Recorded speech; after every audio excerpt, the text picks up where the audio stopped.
Bonjour, dans cette vidéo, ce qu'on va voir, c'est le corrigé de l'exercice 1 de l'épreuve de métropole du 12 mai 2022. Voilà, donc c'est le jour numéro 2. Cet exercice, donc c'est sur les probabilités, un exercice relativement classique, même voire très classique. Il faut vraiment bien le maîtriser pour vous présenter un jour de baccalauréat. Allez, on y va. Alors, tout d'abord, désolé pour la qualité du document, hein, c'est pas la folie, mais vous pouvez suivre en lien, je vais vous mettre le lien du sujet, vous pourrez l'avoir directement sur votre ordinateur. Donc le coyote est un animal sauvage proche du loup qui vit en Amérique du Nord. Dans l'État d'Oklahoma, aux États-Unis, 70% des coyotes sont touchés par une maladie appelée, je ne vais pas prendre le risque de vous lire le nom.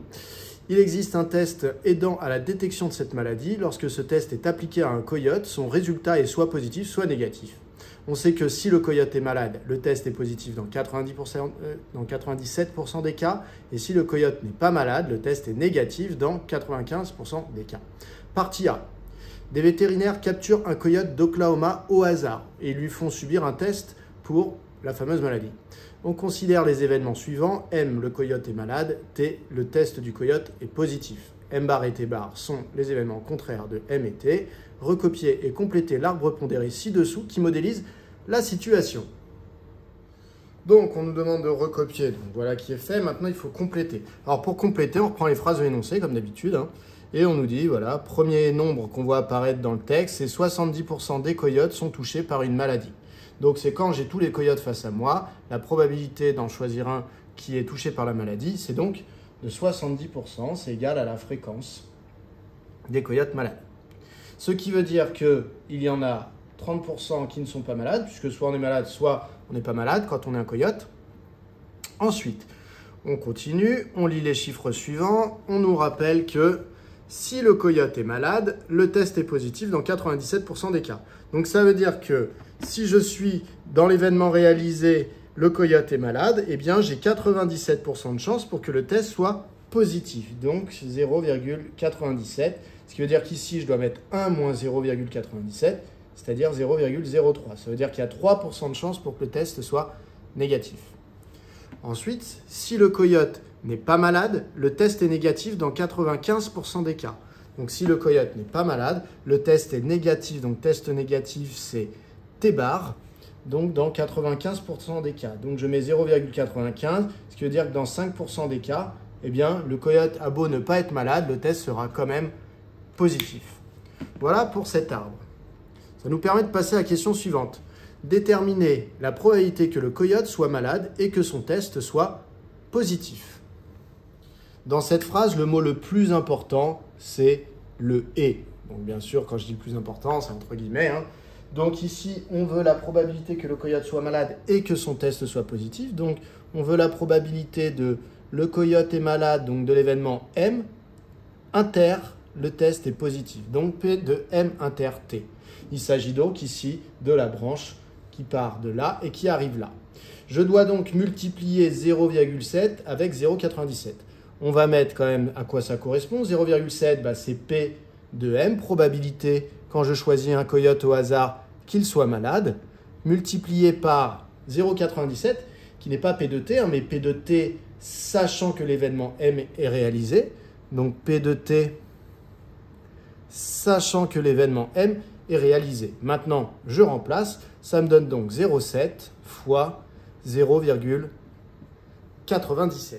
Et ça, c'est égal à 0,679.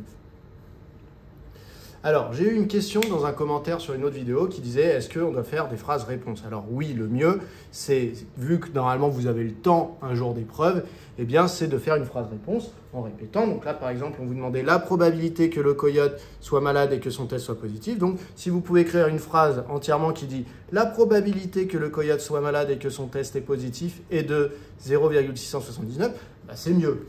Moi, je ne le fais pas, je vais directement à l'essentiel. Je ne mets pas les phrases réponses quand ici, elles sont aussi évidentes à écrire. Donc, on passe à la question suivante. Alors, bien sûr, celui qui ne met pas la phrase réponse a quand même les points un jour de bac. Mais c'est histoire d'enjoliver votre copie. Si vous avez le temps, faites-le. On passe à la question 3. Question 3, c'est démontrer que la probabilité de t est égale à 0,694. Si on veut calculer P de t, premier réflexe à avoir, regardez où est t dans l'arbre.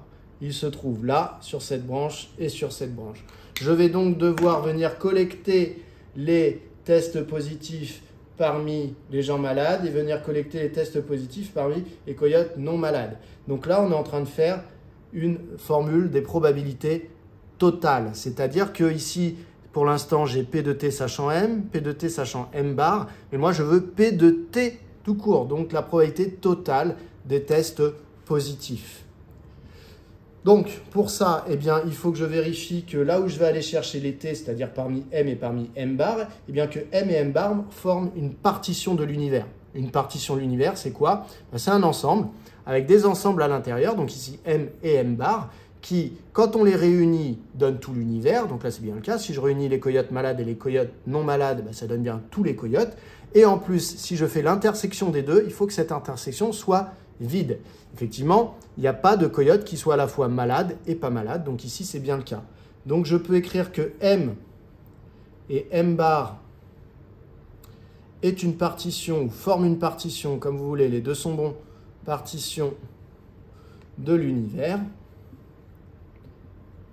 Et donc, d'après la formule des probabilités totales, eh bien, on a que P de t est égal à P de M inter t plus P de M bar inter t. Alors, P de M inter t, on l'a déjà calculé, c'est 0,679. P de M bar inter t, alors soit vous réécrivez la formule, que c'est P de M bar fois P de t sachant M bar, et après vous remplacez par 0,3 et 0,05, soit comme vous l'avez déjà explicité une fois, on voit que vous savez le faire, on peut aller un petit peu plus à l'essentiel, donc 0,3 fois 0,05. Et donc ça donne 0, je ne sais pas si vous voyez, vous ne voyez pas, je décale un tout petit peu, hop, 0,694. Alors on va aller voir tout de suite dans l'énoncé si c'est ce qu'il nous avait dit. Effectivement, on devait montrer que P de t était égal à 0,694. Donc ça vient conclure cette question 3. Pour la question 4, on vous dit on appelle valeur prédictive positive du test la probabilité que le coyote soit effectivement malade, sachant que son test est positif. Calculer la valeur prédictive positive du test et on arrondira le résultat au millième, c'est-à-dire à 3 chiffres après la virgule. Donc on relit la phrase tranquillement. La valeur prédictive positive du test, on nous dit c'est la probabilité, donc P, que le coyote soit effectivement malade, donc P de le coyote est malade, sachant que son test est positif, donc sachant que l'événement T est réalisé. Donc ça veut dire si devant moi j'ai tous les coyotes qui ont eu des tests positifs, que ce soit des malades ou des non-malades, vraiment que j'ai tous les coyotes qui ont des tests positifs, qu'il y a la probabilité que j'en choisisse un au hasard qui soit malade. La formule, vous l'avez dans votre cours, c'est la probabilité de M inter T divisé par, et on divise toujours par la probabilité ici qui est en bas, vous voyez, elle se situe au dénominateur, P de T. Alors il se trouve que P de M inter T, on l'a déjà calculé dans la toute première question, dans la deuxième question, c'est 0,679 et que P de T, eh bien, on l'a trouvé juste avant en faisant la formule des probabilités totales. On nous l'avait donné en plus la réponse dans l'énoncé, c'était 0,694. Alors, si on tape ce calcul sur la calculatrice, donc c'est le dernier qui est là, ici, il y a plein de chiffres après la virgule. Nous, on nous a demandé d'arrondir au millième, donc 3 chiffres après la virgule. Donc, je regarde le 4e chiffre après la virgule pour savoir si je dois arrondir par excès ou par défaut. Le 4e chiffre après la virgule, c'est un 3. Quand c'est 0, 1, 2, 3, 4, on arrondit par défaut, c'est-à-dire qu'on laisse 0,978. Et si ça n'avait pas été un 3, mais si ça avait été 5, 6, 7, 8, 9, on aurait arrondi à 0,979. Donc nous, on arrondit à 0,978. Donc c'est égal à 0,978. Donc P de M, sachant T. Alors typiquement, là c'est le genre de question où il faut mettre une phrase-réponse, hein, puisque ici on avait donné un nom, c'était la valeur prédictive positive du test. Donc on peut écrire une petite phrase, donc la valeur prédictive positive du test est de 0,978, ou plutôt est d'environ. Voilà. Donc ça c'est une valeur arrondie. On passe à la question 5. Question 5a, on nous dit par analogie avec la question précédente, proposer une définition de la valeur prédictive négative du test et calculer cette valeur en arrondissant au millième. Alors quand on vous dit par analogie, ça veut dire qu'en fait il faut venir copier exactement le processus qui a été fait avant en l'adaptant. Donc ça veut dire que les étapes vont être exactement les mêmes, mais au mot près, puisque les mots ont été un petit peu changés. Donc 5a, on va commencer par définir ce que c'est avec une phrase, la valeur prédictive négative du test.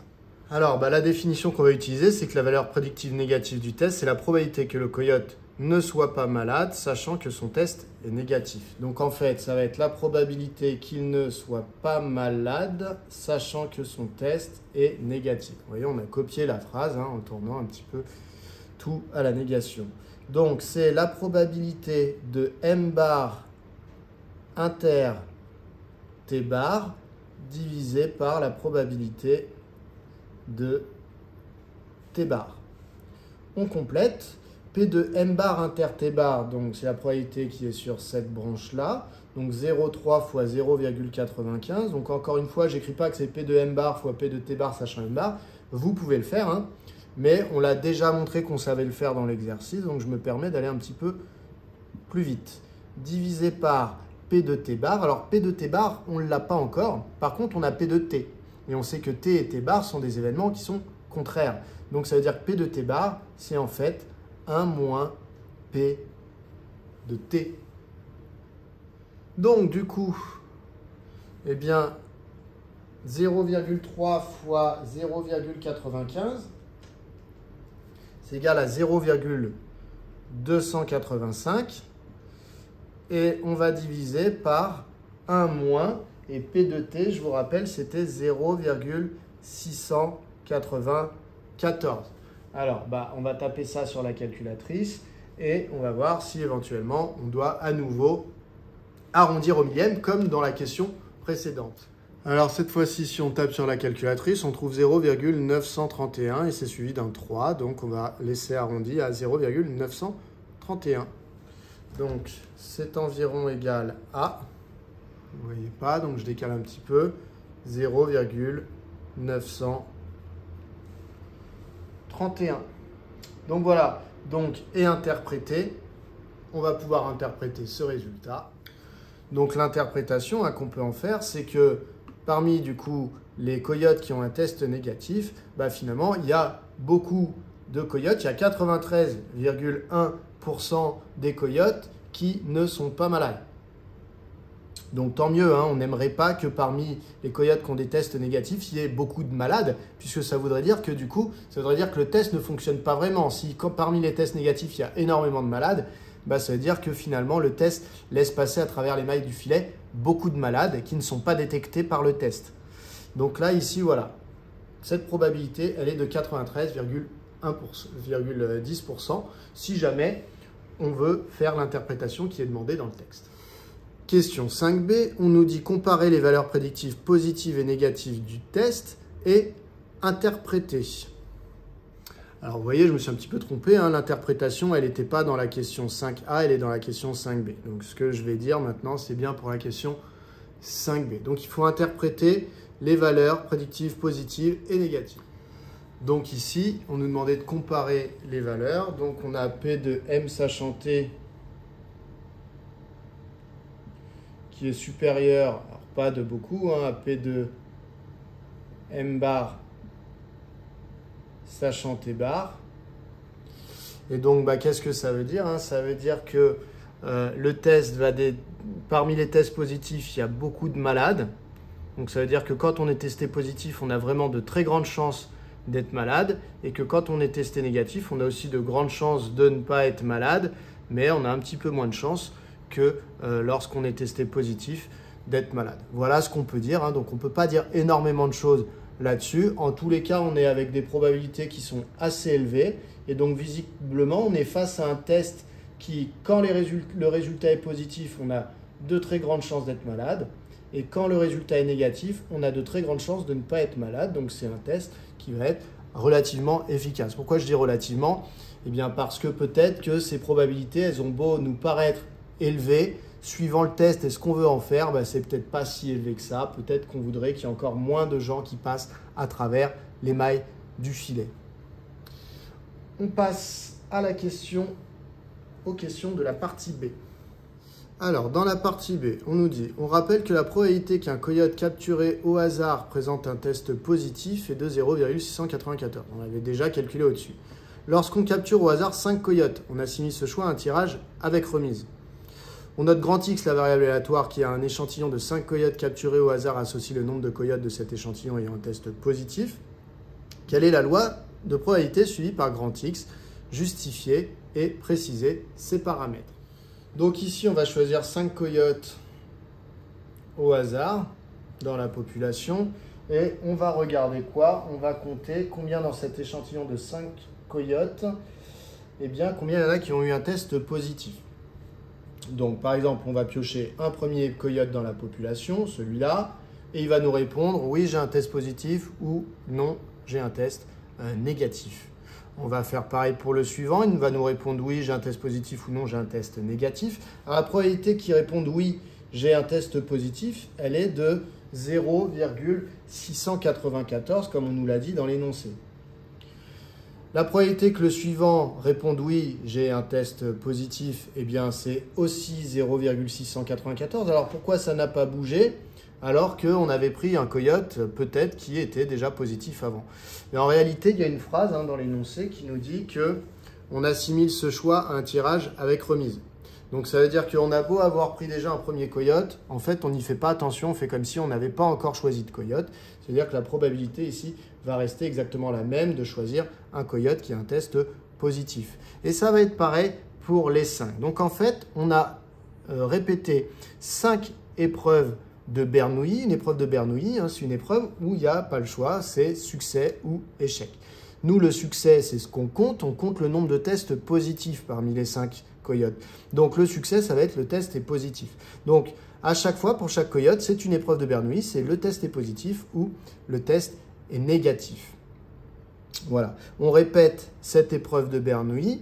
Ces épreuves sont toutes identiques et elles sont indépendantes. On va écrire ça. Et ça veut dire que la variable aléatoire qui compte le nombre de tests positifs parmi les 5 va être une loi binomiale. On écrit tout ça. Alors, on répète 5 épreuves de Bernoulli, 2 paramètres. Alors, le paramètre à chaque fois pour chaque épreuve de Bernoulli, c'est la probabilité du succès.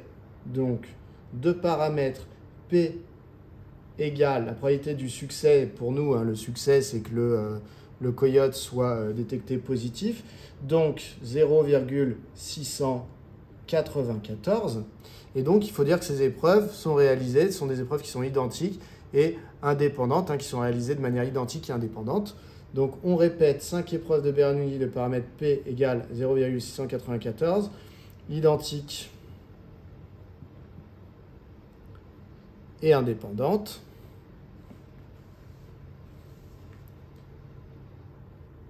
Hop. Ensuite, on présente notre variable aléatoire, donc grand X, et la variable aléatoire qui compte le nombre de succès. Ou sinon, vous mettez la phrase de l'exercice, c'est-à-dire qui compte le nombre de coyotes positifs parmi les 5. Donc, on peut directement conclure que grand X, soit vous faites avec une phrase, suit la loi binomiale de paramètres. Donc des paramètres pour une loi binomiale, il y en a 2. Il y a n, c'est le nombre de répétitions de l'épreuve, donc c'est 5. Et il y a p, c'est 0,694. Donc ça veut dire que si vous écrivez cette petite phrase-là, toujours la même, pour justifier que vous êtes face à une loi binomiale, eh bien, vous avez les paramètres dans votre phrase qui apparaissent dans l'ordre N puis P. Vous pouvez également écrire cela, c'est-à-dire que X tilde, ça veut dire suit la loi. Binomial, ça se note avec un grand B. Et on note les paramètres dans l'ordre alphabétique, N puis P, donc 5 et 0,694. Vous mettez bien un point-virgule pour qu'on sache bien que la virgule va avec ce nombre ici, la virgule qui est là. Voilà pour cette question A. On passe du coup à la question 1B. Calculer la probabilité que dans un échantillon de 5 coyotes capturés au hasard, un seul ait un test positif. On arrondira le résultat au centième, donc 2 chiffres après la virgule. Donc, on commence par rappeler que x suit la loi binomiale de paramètres 5 et 0,694. Si vous voulez rappeler avec une phrase, vous pouvez, c'est juste un petit peu plus long. Et donc, on nous demande la probabilité qu'il y en ait un seul qui ait un test positif. Donc, s'il n'y a qu'un seul coyote parmi les 5, c'est-à-dire que la variable aléatoire grand X qui dit le nombre de coyotes parmi les 5 qui ont un test positif, est égale à 1. Alors, pour une loi binomiale, la formule, c'est le nombre de combinaisons. Ici, vous mettez la valeur de k de 1 parmi les 5 épreuves, multiplié par la probabilité du succès, donc 0,694, qu'on ne va retrouver qu'une fois puisqu'on n'a eu qu'un seul succès, donc puissance 1, fois la probabilité de l'échec, donc 1 moins 0,694, qu'on va retrouver cette probabilité de l'échec, si on a eu un succès, comme on a choisi 5 coyotes, c'est qu'il y a eu 4 échecs. Donc il y a eu un coyote avec un test positif et 4 coyotes avec un test négatif. Alors, 2 manières de faire ça maintenant avec sa calculatrice. Ici, alors déjà, 1 parmi 5, ça donne 5. Dès que vous avez 1 en bas dans un nombre de combinaisons, le nombre de combinaisons est égal au nombre qui se situe en haut. Fois 0,694 à la puissance 1, donc c'est 0,694, fois ici 1 moins 0,694 qui donne 0,306 à la puissance 4. Alors une fois que vous avez ça, de toute façon, il y a un moment, il faut bien le taper sur la calculatrice. On nous a demandé d'arrondir au centième. Donc, c'est ce qu'on va faire. Donc, je le fais avec vous. 5 fois 0,694 fois 0,306 à la puissance, donc le petit chapeau 4. Et ça nous donne 0,03 si on arrondit à 2 chiffres après la virgule, puisque le troisième chiffre est un 0. Donc, c'est environ égal à 0,03.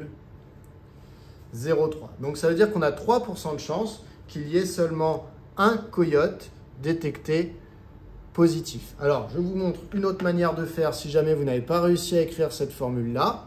Vous allez dans, ici pour moi c'est distribution, vous allez là où vous trouvez toutes vos lois binomiales dans la calculatrice. Donc moi je vais aller sur binôme FDP ou binôme FREP. Si vous voulez égal, c'est binôme FDP qu'il faut utiliser. On rentre dedans, on nous demande le nombre d'essais, donc on a choisi 5 coyotes. La probabilité du succès, c'est 0,694. La valeur de x ici, c'est 1.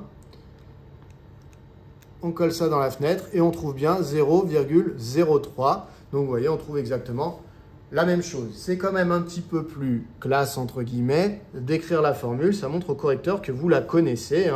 Voilà, comme ça, il ne vous donne pas les points en étant un petit peu frustré de ne pas avoir vu si vous connaissiez cette formule qui est ici.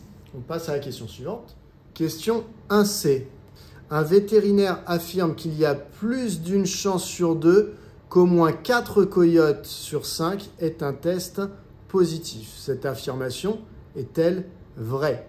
Donc on relit. Un vétérinaire affirme qu'il y a plus d'une chance sur 2. Donc en gros, il est en train de nous donner une probabilité, le vétérinaire. Probabilité de quoi? Eh bien que au moins 4 coyotes sur 5 aient un test positif. Donc on va calculer la probabilité que au moins 4 coyotes sur 5 est un test positif et on va regarder si ça fait plus d'une chance sur 2 ou si ça fait moins d'une chance sur 2. Alors, au moins 4 coyotes, ça veut dire que le nombre X de coyotes qui ont un test positif qu'on a trouvé en faisant notre expérience, eh bien, il sera de au moins 4, donc il sera supérieur ou égal à 4. Pour calculer ça, alors soit vous dites, en fait, être supérieur ou égal à 4, donc je vous montre plusieurs méthodes, ici être supérieur ou égal à 4, comme on a pris 5 coyotes, c'est soit il y en avait 4 qui avaient un test positif, soit il y en avait 5. Donc en fait, vous pouvez très bien calculer P de X égale 4 et ajouter P de X égale 5. C'est-à-dire que vous passez en revue toutes les issues qui vous plaisent, donc 4 et 5, et vous calculez de la même manière qu'on a fait juste avant, donc 4 parmi 5 fois 0,694. Ici, on aura eu 4 succès et on aura eu un échec. La probabilité de l'échec, je me souviens plus ce que c'était, donc c'est 1 moins 694, c'est-à-dire 0,306. Donc 0,306, on aura eu un échec. Ça, c'est pour P de X égale 4. À ça, on peut ajouter P de X égale 5. Donc c'est 5 parmi 5 fois 0,694. Cette fois-ci, on a eu 5 succès pour 0 échec. Donc 0,306 à la puissance 0. Et donc, si on veut appliquer ça, on peut le faire encore à la calculatrice. Vous savez ici que quand c'est l'entier juste en dessous de celui qui est là, c'est comme tout à l'heure quand on avait 1, eh bien ça donne le nombre qui est en haut. Donc ça donne 5 fois 0,694 à la puissance 4 fois 0,306 à la puissance 1. Donc je laisse comme ça. Plus quand vous avez le même nombre ici en haut et en bas, ça donne 1 fois 0,694 à la puissance 5. Quand vous avez un nombre à la puissance 0, eh bien c'est égal à 1. Ensuite, vous pouvez taper ça sur votre calculatrice. Ça va nous donner quoi? Eh bien, ça va nous donner 5 fois 0,694 à la puissance 4 fois 0,306. Alors là, ça ne va pas comme ça. Donc, puissance, on a dit 4. Je redescends de la puissance fois 0,306 plus 1 fois ça fois 1, donc en fait c'est juste ça, hein, 0,694 à la puissance 5. Et on trouve 0,515 suivi d'un 9. Alors on regarde tout de suite comment on nous a demandé d'arrondir. Alors on ne nous a pas demandé d'arrondir puisque en fait on nous avait dit il y a plus d'une chance sur 2.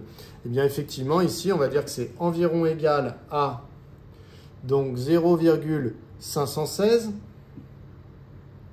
0,516 et donc visiblement il y a bien plus d'une chance sur 2 qu'il y ait au moins 4 coyotes. Donc l'affirmation qui disait qu'il y avait plus d'une chance sur 2 eh bien semble vraie puisque une chance sur 2 c'est 0,5, donc là la probabilité est légèrement plus grande. Alors c'est pas la seule manière de faire, je vous en expose une autre. Peut-être que votre calculatrice sait déjà faire P de X supérieur ou égal à 4. Des fois, elles ne savent pas le faire, mais ce qu'elles savent faire obligatoirement, c'est inférieur ou égal. Donc, on va passer par l'événement contraire. L'événement contraire de au moins 4, ça veut dire strictement moins de 4. Donc, si je prends la somme de toutes les probabilités, c'est-à-dire 100%, et que je retire la probabilité que le nombre de coyotes soit 0, 1, enfin le nombre de coyotes positifs soit 0, 1, 2 ou 3, c'est-à-dire que x soit en fait inférieur ou égal à 3, eh bien je trouverai la probabilité que x soit supérieur ou égal à 4. Du coup, je peux faire ce petit calcul. Alors là, on ne va pas tout exposer. On pourrait dire hein, x inférieur ou égal à 3, donc c'est p de x égale 0, plus p de x égale 1, plus p de x égale 2, plus p de x égale 3. Ça commence à être trop long pour être écrit. Donc en fait, on va directement utiliser ici la calculatrice. Et donc, on va regarder ce que vaut P de x inférieur ou égal à 3. Donc, moi, je vais écrire 1 moins et je vais mettre P de x inférieur ou égal à 3. Je vais dans distribution, je retourne sur la loi binomiale, sauf que cette fois-ci, j'utilise, alors, j'ai la calculatrice qui s'est éteinte, donc on va la brancher en direct, voilà. On va chercher binôme FREP cette fois-ci, pas FDP, puisque cette fois-ci, je veux inférieur ou égal. On valide. Nombre d'essais, toujours 5 coyotes. La probabilité qu'il ait un test positif, toujours 0,694. Et donc, moi, je veux P de x inférieur ou égal à 3. Donc, je dis que je vais mettre 3. La calculatrice, c'est tout de suite que je veux faire inférieur ou égal parce que j'ai cliqué sur binôme FREP. Je colle ici. Donc, vous voyez, il y a bien 1 moins mon binôme FREP qui est là. Et ça me donne 0,515 516, exactement comme ce que j'avais trouvé avec l'autre méthode. Donc ça donne environ 0,516. Et donc dans les deux cas, ce qu'on va conclure, c'est que l'affirmation est vraie. Donc on va dire que P de x supérieur ou égal à 4, ce qui est important, ce n'est pas tellement ce qu'il vaut, mais c'est que c'est supérieur à 0,5, puisqu'il y a une chance sur 2, c'est une probabilité de 0,5. Et l'affirmation disait qu'il y avait plus d'une chance sur 2, c'est vrai. Donc l'affirmation est vraie. Voilà pour cette question. On continue. Dernière question de cet exercice de probabilité. Pour tester des médicaments, les vétérinaires ont besoin de disposer d'un coyote présentant un test positif. Combien doivent-ils capturer de coyotes pour que la probabilité qu'au moins l'un d'entre eux présente un test positif soit supérieure à 0,99? Alors, on va commencer par essayer d'avoir un petit peu de bon sens. Donc nous, on s'intéresse à la probabilité qu'au moins un coyote, alors pour l'instant, je ne suis pas en train de rédiger, là je suis sur mon brouillon, qu'au moins un coyote est un test positif. Je m'intéresse à cette probabilité qui dépend effectivement de combien j'ai choisi de coyotes pour mon étude à la base. C'est-à-dire combien je dois sélectionner de coyotes pour que la probabilité qu'il y en ait au moins un soit supérieure à 0,99. Déjà, il faut comprendre qu'effectivement, la probabilité qu'il y en ait au moins un dépend du nombre de coyotes choisis. Effectivement, si vous choisissez un seul coyote, la probabilité qu'il y en ait au moins un qui ait un test positif, ça va être plus faible que si vous sélectionnez 100 coyotes. En fait, on comprend bien que plus on grandit le nombre de coyotes qu'on interroge, plus la probabilité qu'il y en ait au moins un parmi ceux qu'on interroge qui ait un test positif devient grande. Donc, on va s'intéresser à calculer déjà cette probabilité et on va chercher du coup, cette probabilité, elle va dépendre du nombre de coyotes interrogés, c'est-à-dire de petit n. Et du coup, on va pouvoir essayer d'isoler petit n pour trouver quand est-ce que cette probabilité est supérieure à 0,99. Alors j'ai mis strictement, ça peut être supérieur ou égal à 0,99. Vu comment c'est dit dans l'énoncé, on nous a dit supérieur à 0,99. On y va, donc on va essayer d'exprimer P de x supérieur ou égal à 1. Alors ce qui change dans cette question, c'est que x désormais suit une loi binomiale de paramètres. Alors combien on va interroger de coyotes? Pour l'instant, on ne sait pas encore. Donc on appelle petit n le nombre de coyotes à interroger et 0,694, puisque ça, c'est la probabilité qu'un coyote est un test positif. Donc je ne réécris pas la phrase, mais on pourrait la réécrire. On pourrait même changer le nom de la variable aléatoire et l'appeler y pour ne pas la confondre avec celle de la question 1. Donc on n'a qu'à dire y. Et donc ici, ce y suit une loi binomiale de paramètres n et 0,694. La probabilité que y soit supérieur ou égal à 1, en réalité, c'est égal à, on va passer par l'événement contraire, donc le contraire de au moins 1, c'est 0. Donc c'est 1 moins la probabilité pour que y soit égal à 0. Comme y suit une loi binomiale, tout comme dans la question d'avant, sauf que dans la question d'avant, on interrogeait 5 coyotes et là, on en interroge n. Donc d'ailleurs, j'aurais pu dire avec n qui appartient à n étoiles. Je retire 0 pour pas dire qu'on interroge, pour enlever la situation où on interroge 0 coyote. C'est égal du coup à 1 moins, donc je peux écrire la formule à nouveau ici.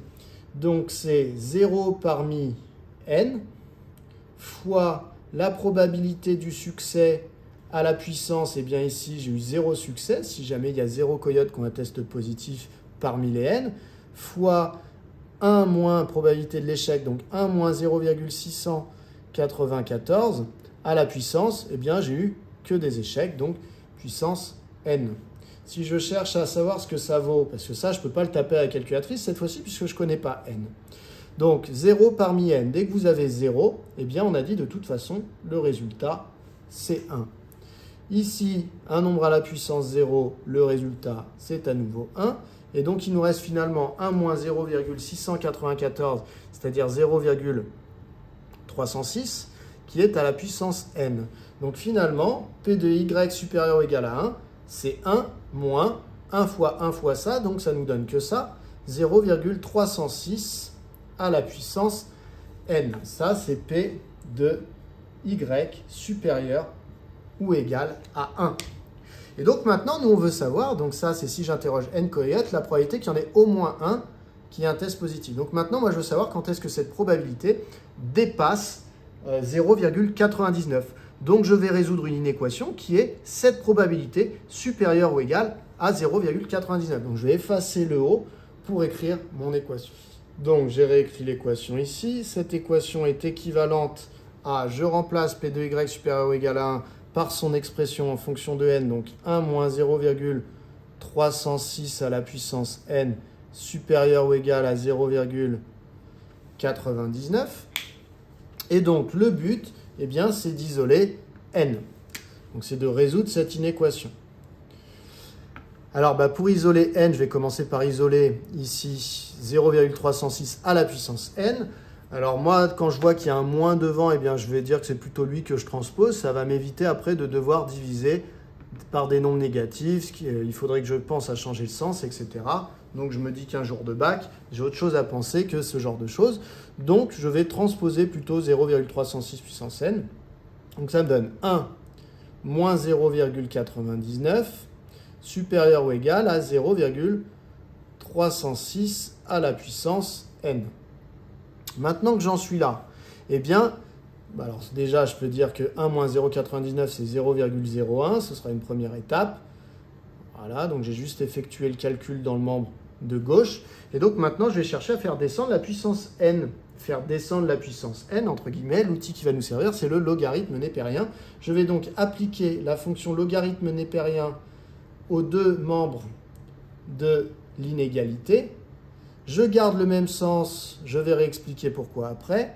Donc 0,306 à la puissance n. Et donc je garde le même sens puisque je viens d'appliquer une fonction qui était croissante.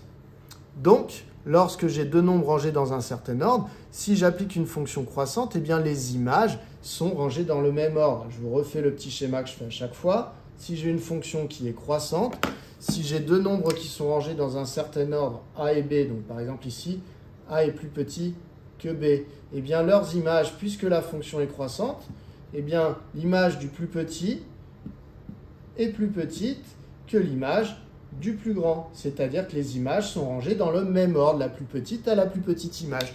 Donc c'est 0,01 qui était plus grand que 0,306 puissance n.